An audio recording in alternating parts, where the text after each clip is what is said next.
Hello and welcome to the second arena video, the Slaughterhouse. Today I have with me SamuraiFoochs. Hi everybody, how's it going? And we're getting right into it. This one starts off with a real bang, so... Yeah, well, with a name like the Slaughterhouse, I would expect nothing less. Yeah, exactly. It's based off the Meat Factory tile set. Although it does look a lot like the bathroom from Saw 1. Actually, yeah, it does. Now that you say that, I'm surprised there's not a saw on the floor. Nope, it's stuck to the wall. With a severed foot somewhere. If only. Spoiler alert. Missed opportunity. There's like a slurry fountain coming out of the wall. Pretty good set dressing, I gotta admit. Yep. Appropriately gross for a game like this. I don't think most of these assets were actually used in the Meat Factory level, so... I think this is a unique room. Interesting. I would think a game like this, as cool as it is, I would think that it would be guilty of reusing assets all over the place. So yeah, most of the later survival arenas are definitely reused rooms. It's basically this one and the DLC that are unique. Even one of the DLC ones is a reused room, though. That's lame. Yep. It's a pretty cool room, though. I don't mind too bad. Yeah, I guess that makes up for it somewhat. Yeah, two of the DLC arenas, they were originally like pre-order bonuses. That they weren't even available for sale. You can only buy them as part of a pack with all the DLC arenas.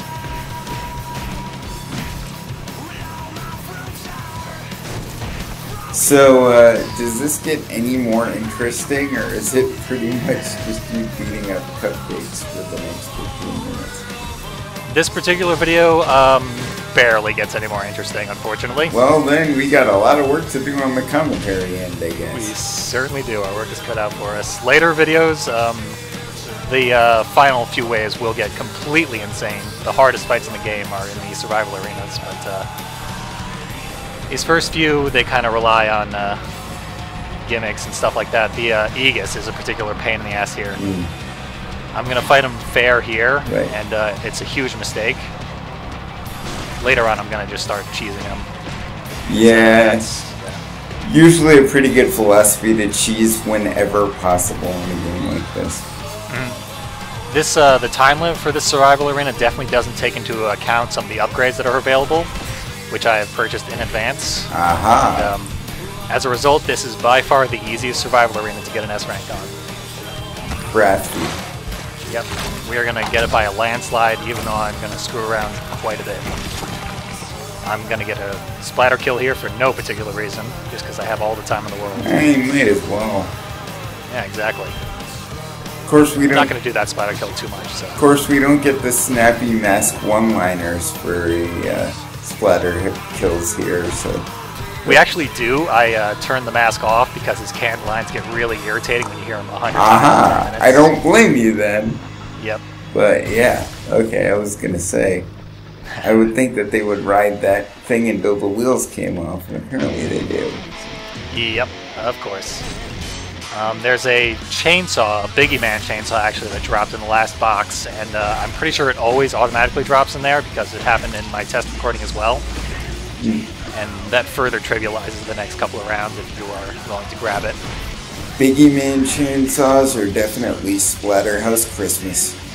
Absolutely. They have much higher durability than regular chainsaws, so...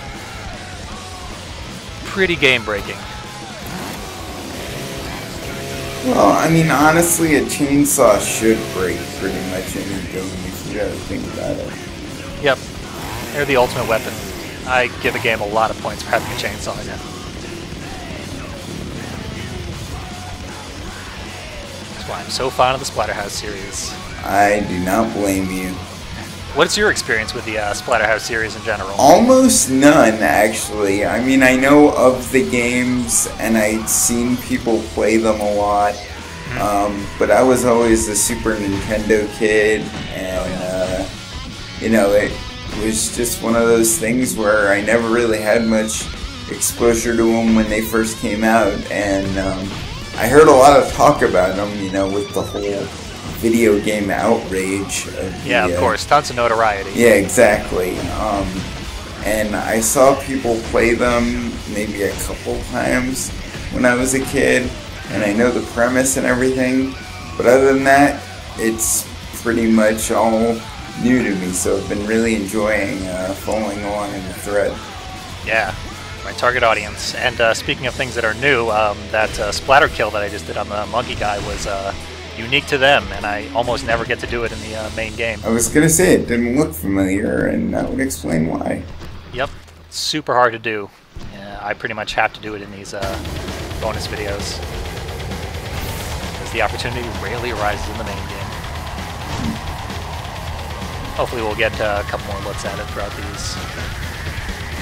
Hopefully so, because you can never get enough comically graphic violence, especially in a Splatterhouse thread, you know? Of course, that's what it's all about.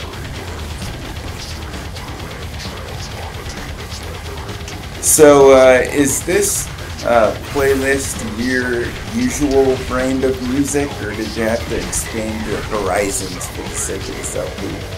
I listen to virtually everything, so I've had all this stuff lying around for years, most of it. There is stuff that I'm going out of my way to find along the lines of sludge metal and death metal and stuff that'll fit in with the game. There you go. But I've had a playlist since I did one of my earlier LPs. It's just called Blood, and it's all songs about blood. And most of these songs so far have been off of that playlist. Very nice. Yep. I just didn't know how much research you had to do into the genre. Yeah, this is my area of expertise. Although I do listen to plenty of other stuff. My favorite musician is Elliott Smith. So. Yeah. So there's a lot of diversity there. Yep, very tastes. Not so much with Splatterhouse, though. Yeah, the actual game's licensed tracks are pretty much limited to death metal and like hardcore punk and stuff. Now I'm imagining an Elliott Smith Splatterhouse sequence, and it's kind of breaking my brain a little bit, to be honest with you. Where all the monsters stab themselves to death? Yeah. No work for Rick today. Biggie Man does hate Mondays, so you never know. Yep. More time wasted dealing with that QTE there. I also get grabbed by a lot of zombies and stuff. You know, I have to say, QTEs are probably the most annoying thing to me in modern gaming. Oh yeah, absolutely. I mean, I think some people go a little bit extreme in their rage about them, but at the same time, I totally get it. Yeah, they're by far the worst part of Bayonetta. Oh god, yeah. Yeah, like those are probably the worst QTEs in all of gaming. Oh, they're atrocious. Yep. I think Splatterhouse does them relatively well for having to do them, but relatively well is still pretty bad. Yeah, I was gonna say, as far as I can tell, on the QTE spectrum, these seem relatively inoffensive, but yeah, they're kind of fun. Especially since you get such visceral rewards for them, as opposed to Bayonetta, which is just, watch this hair do something ridiculous. Yes. The last 13 explosions didn't require a QTE, but this one does for some reason. You have an eighth of a second to do it or you die. Yep. Awful. Yeah, I tried to 100% that game, and it almost killed me. Yeah, I'm just happy with the LP of it, which was incredible. Yes, it was. This forum always does some things that I will never be able to comprehend, but I'm glad they're there. Yeah, like all the action game LPs, like the Devil May Cry ones and the Bayonetta one. Yeah. Huge inspirations for me. I always fancied myself as being pretty good at the Devil May Cry series until I watched Count of Nightmare play him, and I was just like, I give up. I'm done. I'm never going to be able to do that. So, yep. Otherworldly. 100%ing Devil May Cry 2 is just... I wouldn't wish that on the worst. No, me either. I'm pretty sure that can qualify as a crime under the Geneva Convention somewhere. And the last few Aegises that have popped up, I have been breaking with a new move that I bought, the what's it called? Splatter Shredder. It's a running splatter slash that just instantly kills them. It's super useful. I have to say, I love how they're not even trying to get like creative with the names. It's just two horribly violent words together, and it's perfect. This game is shameless in the best way. Yeah, proud of it, I would say. Yeah.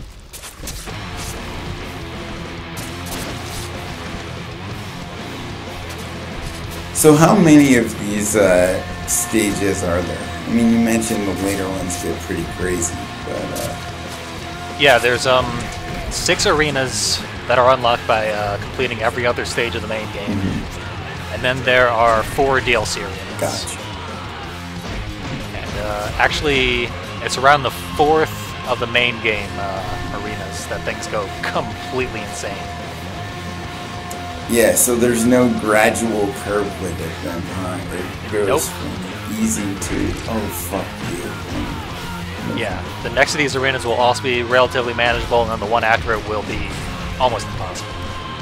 I'm gonna have a lot of trouble with that one. Well, I'm a pretty chill guy, so I guess it makes sense that I would be guest commentating on one of the more chill arena stages. Yep. Well, the nice thing about post-commentary is we can be as chill as we want as complete absurdity is going on screen. Yeah, exactly. I mean, in a way, I'm sure the cognitive dissonance is a little bizarre to whoever's watching this, but whatever, it's post-commentary, what can we say?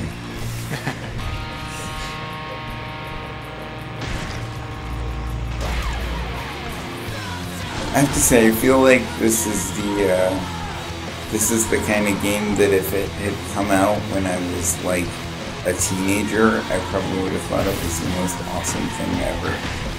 Just because, yeah, blood and boobs and heavy metal. That's the target audience. Yeah. Teenagers. It works. They know what they're going after. What can I say? It pretty much taps into my teenage psyche whenever I'm playing this game. Hey, everybody's got one. It's just a question of whether they admit it or not. Yep. Some Pantera. Finally something I'm at least somewhat familiar with. Yeah, I'm trying not to stay ridiculously obscure. Yeah, it's all good. And the final boss fight for the analog levels that this arena goes with is it plays Lamb of God. Yep. So I figured it'd be appropriate to match that up with Pantera. There you go. Yeah. I love how you're just running around with the chainsaw, just totally cutting these dudes to pieces. Just casual as anything. It's great. Just another Wednesday for Rick. You know? Just flying all over the place like confetti. Yep. It's a celebration. Ain't no party like a Rick party. And this chainsaw's killed like 20, 30 guys. Yeah, there's some durability on this thing. Jeez. Yep. That's the Biggie Man chainsaw. I shudder to think how clogged up that chain should be.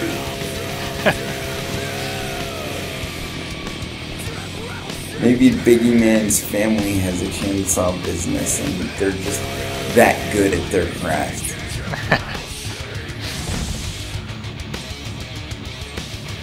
Somebody needs to draw a picture of a Biggie Man family reunion. I think that would be the best thing. Yes, Biggie Mom, Biggie Dad. Yep. Biggie Sister. Biggie Smalls. Ah, nice. Nice. I didn't want to make that joke. I'm glad you did, but then again, I'm a fan of drone-worthy puns, so... Yep. I was the target audience for that joke. Hopefully, at least one more person in the audience enjoyed it as well. Well, if anybody who knows me happens to be watching these videos, then I can almost guarantee you they will. Above those spinning saws on the back wall is a sign that says like Merg Heart Meats or something. I don't know if that's a reference to anything, but in case anyone couldn't read it. It sounds vaguely familiar, but I'm not. Yeah. Ah, nice censoring job, by the way. The cover of the album has censoring on it as well. I just picked up on that. I was like, wait a minute, what's going on? Oh, okay. Oh, and the picture, in case anyone's wondering, is topless Jennifer eating a shoe. Huh. Makes perfect sense. Splatterhouse land. No kink shaming here, but that's different. There's little voice clips that go along with every picture, and I'm going to do a bonus video where I just play those. It's not going to make any more sense, but look forward to that, I guess. Is there at least one or two that are chuckle-worthy, or are they all pretty much just... Yeah, I mean, they're pretty good. They're worth hearing. Okay. Well, then I look forward to that. Yeah. Voice acting's pretty good. It is, and it's a shame we don't get to hear enough of Jen, so that's why I'm doing the bonus video. Yeah, and it's really kind of jarring because the voice of the mask is a guy that I'm used to hearing on Saturday morning cartoons, and I'm like, oh god! These cute little cartoon animals. Yeah. So yeah, we did it. We did it. Nice work. Absolutely. Join me next time for another arena video. Thanks for having me. Appreciate it. Anytime.